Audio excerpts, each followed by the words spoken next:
বাচ্চাদের খুবই পছন্দের একটা খাবার হলো পিৎজা। ওরা এটা খুব পছন্দ করে। তো বর্তমানে স্ট্রিট ফুডের যে উড ফায়ার যে পিৎজাগুলো করে এগুলো বেশ জনপ্রিয় হয়ে গিয়েছে। বড়রা ছোটরা সবাই এটা খুব পছন্দ করে। বাইরে বের হইলে আমরা আজকে ঘুরতে ঘুরতে ভাবলাম যে এটা পিৎজা ট্রাই করি, যেহেতু বাচ্চা পছন্দ করে। এটা হচ্ছে আগারগাঁওতে নির্বাচন কমিশনের পাশে ওরা যে ফুড কার্টগুলো নিয়ে বসে, স্টুডেন্ট ওরা স্টুডেন্ট ছিল।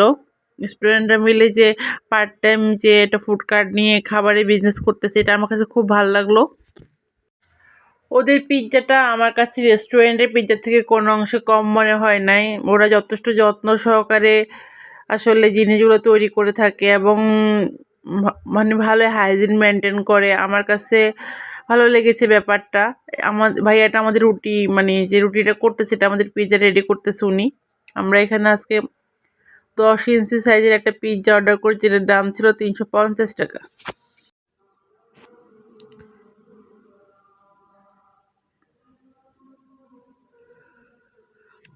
এখন পিৎজাতে পিৎজা সস দিয়ে দিচ্ছে।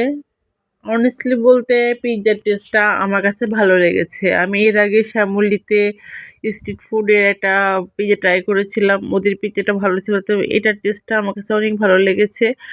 ওরা যেহেতু ভিডিওটা আমি যখন আগে করেছি, আমি তো পিৎজাটা আগে ট্রাই করেছিলাম, এই জন্য এখন ভিডিওতে ভয়েস দিচ্ছি।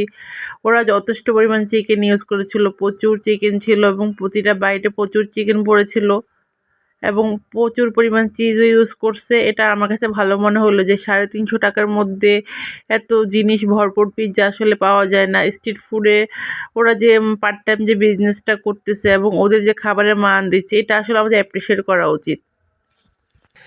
ওরা প্রচুর মজারেলা চিজ ইউজ করতেছিল, একদম চিজ ওভারলোডেড ছিল পিৎজাটার মধ্যে। আমাকে বলেছিল যে আপু একবার খেয়ে দেখেন, ভালো না লাগলে টাকা ফেরত, ভালো না লাগলে টাকা নিব না, আমরা প্রচুর চিজ দিয়ে থাকি, একবার টেস্ট করে দেখেন। আমি বললাম আচ্ছা ঠিক আছে। এত করে যখন বলতেছে তখন টেস্ট করে দেখি কেমন। কাঠ টিনের ওভেনের মধ্যে কীভাবে যেন কাঠে আগুন ধরিয়ে পরে উপরে এভাবে পিৎজা দিয়ে দেয়। ব্যাপারটা খুব ইন্টারেস্টিং, তবে এটা টেস্ট আসলে অনেক ভালো। একদম প্রাকৃতিক উপায়ে করতেছে জিনিসটা। কাঠের মধ্যে আগুন ধরিয়ে সেটা পিৎজার নিচে লাগিয়ে দিচ্ছে এবং সেই তাপে পিৎজাটা হয়ে যাচ্ছে। অবশ্য পিৎজা হতে বেশিক্ষণ সময় লাগেও না। তারপর ওরা আবার এটা একটু পরপর নেড়ে চেড়ে ওলটপালট করে দিচ্ছে। জিনিসটা আসলে দেখতে আমার কাছে খুব ভালো লেগেছিল, তাই আমি দাঁড়িয়ে দাঁড়িয়ে ভিডিও করতেছি।